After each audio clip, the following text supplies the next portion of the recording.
Salut à tous et bienvenue dans l'édito 9 de WP Marmite. Alors aujourd'hui, on va parler d'un sujet qui doit en turlupiner pas mal d'entre vous, le choix d'une licence sur ThemeForest. Allez, on y va.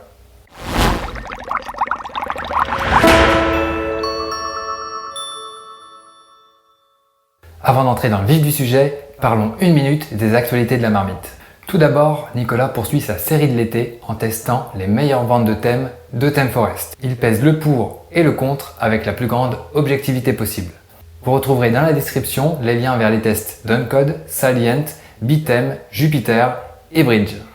De mon côté, j'ai publié l'interview du créateur du thème WordPress gratuit Customizer. Aujourd'hui, il est utilisé sur plus de 100 000 sites. Son auteur nous explique comment il a fait pour en arriver là. Je continue aussi de bosser sur une formation à l'extension Gravity Forms. Vous savez, une extension qui sert à faire des formulaires complexes assez simplement. Il faut dire que depuis que je l'utilise, j'en suis littéralement tombé amoureux. Alors si vous galérez à vous servir de Contact Form Set ou d'autres extensions, je vous montrerai comment faire pour vous servir au mieux de Gravity Forms. Plus d'1 million de sites l'utilisent, donc ce n'est pas pour rien. Inscrivez-vous à la newsletter du blog pour être tenu au courant du lancement. Et pour finir, la formation WP Chef est maintenant disponible. Si vous débutez avec WordPress ou que vous voulez repartir sur de bonnes bases, rendez-vous sur wpchef.fr pour avoir toutes les informations et vous inscrire pour la prochaine session. Voilà, maintenant que les infos sont passées, on va pouvoir revenir au sujet principal de cet édito, à savoir le choix d'une licence sur ThemeForest. À première vue, ça peut sembler simple, mais comme beaucoup de personnes me posent la question, je me suis dit que ça pourrait être utile de vous faire une vidéo pour vous expliquer tout ça. Une fois que vous aurez trouvé la perle rare, et je sais que c'est pas facile, vous arriverez sur une page de ce genre. Vous aurez le choix entre la licence Regular et la licence Extended. Et vu le prix de cette dernière, mieux vaut pas se tromper. Bon, je vous rassure tout de suite, dans la grande majorité des cas, la licence Regular sera amplement suffisante. Vous devrez la choisir quand vous ferez votre propre site, donc un blog, un portfolio, une boutique, enfin n'importe quoi, ou quand vous ferez un site pour un client. Le seul cas où il faudra prendre la licence Extended est si vous ou votre client vendez un accès à votre site. En clair, si vous faites un site de membres payant, vous allez devoir raquer. Les sites e-commerce ne rentrent pas dans ce cas, étant donné que vous pouvez les visiter gratuitement. C'est après qu'on paye. Bon ok, vous allez gagner de l'argent avec votre site de membres. Mais 2000 $ quoi, quand même. Et en plus, les licences Envato possèdent certaines restrictions. Par exemple, vous devrez vous procurer une licence par site que vous allez créer. Il ne sera donc pas possible d'acheter un thème et de faire 5, 10 ou 20 sites avec. Vous devrez acheter une licence à chaque fois. D'ailleurs, ça embête pas mal de monde parce que ça entre en conflit avec la licence GPL utilisée par WordPress. Logiquement, tout thème ou extension développé pour fonctionner avec WordPress devrait être sous licence GPL. Cela veut dire que n'importe qui peut s'en servir, n'importe qui peut les étudier ou les adapter à ses besoins, on est libre de les redistribuer et en cas de redistribution, le nouveau thème ou la nouvelle extension devra aussi être sous licence GPL. En effet, les thèmes vendus sur ThemeForest et les extensions proposées sur CodeCanyon dérivent de WordPress, qui est un logiciel libre, c'est-à-dire avec la licence GPL. Donc, ils devraient également être sous licence GPL. Vous me suivez ? Si on suit cette logique, il serait possible d'acheter un thème, de le modifier, de faire plusieurs sites avec, et pourquoi pas de leur distribuer gratuitement, voire de leur vendre.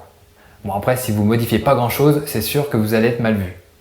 Après, il est possible de faire ça avec tous les thèmes du répertoire officiel, même des thèmes issus de certaines boutiques. Tant que c'est GPL, c'est bon, c'est open bar. Pourtant, ce n'est pas le cas sur ThemeForest. Il se base sur le fait que tout dans un thème ne dérive pas de WordPress. Pour eux, une split licence s'applique, une licence 50-50 si vous voulez. D'un côté, tout ce qui dérive de WordPress est GPL, donc le PHP et le HTML, et de l'autre, tout ce qui a été créé par l'auteur est protégé par les licences d'Envato, c'est-à-dire le CSS et les images. Selon Envato, il procède ainsi pour protéger le droit d'auteur, et il faut l'avouer, c'est aussi très lucratif. Cette situation dure depuis assez longtemps et ça irrite beaucoup de monde dans la communauté, à commencer par Matt Mullenweg, le créateur de WordPress. Selon lui, un thème ou une extension doit être 100% GPL, point final. Bah ouais, il faut avouer que ça simplifierait quand même pas mal les choses. Mais pas le business d'Envato en fait. Mais tenez-vous bien, cette histoire elle est tellement loin que les auteurs de ThemeForest et de CodeCanyon sont interdits d'être orateurs et volontaires dans les WordCamp du monde entier. Même s'ils adorent WordPress, ils sont un peu vus comme les moutons noirs de la communauté car ils ne respectent pas pleinement la licence GPL. Depuis, certains auteurs de ThemeForest ont la possibilité de rendre leur thème 100% GPL, mais ce n'est clairement pas la majorité. Et pour finir, certains créateurs de sites, bon, les plus puristes, on est d'accord, s'interdisent même d'utiliser des thèmes de ThemeForest. Voilà, vous savez tout sur les licences de ThemeForest. J'espère que cette vidéo vous a aidé à y voir un peu plus clair dans tout ça. Rappelez-vous juste que si vous créez un site pour vous ou votre client, vous devez prendre la licence Regular. Et si jamais les clients finaux, donc les utilisateurs, doivent payer pour accéder au contenu, vous devez prendre la licence Extended. Et bien sûr, vous ne pouvez prendre qu'une seule licence par site. Et si cela ne vous convient pas, vous pouvez toujours acheter des thèmes ailleurs. Comme on l'a vu dans le précédent édito, il n'y a pas que ThemeForest dans la vie. Du coup, je suis curieux de savoir ce que vous pensez de toute cette histoire de licence. De quel côté vous situez-vous? Pro ThemeForest, pro GPL? Dites-moi tout dans les commentaires. En tout cas, merci d'avoir visionné cette vidéo en intégralité. Si vous avez aimé, explosez-moi simplement le pouce juste en dessous. Juste en dessous. Hein. Et bien sûr, n'oubliez pas de vous abonner à la chaîne YouTube pour recevoir les prochains éditos et podcasts. Et pour recevoir les nouveaux articles de la marmite, inscrivez-vous à la newsletter comme plus de 10 000 personnes. Ah ouais, ça fait du monde. Hein. Allez, salut, à bientôt. Ciao.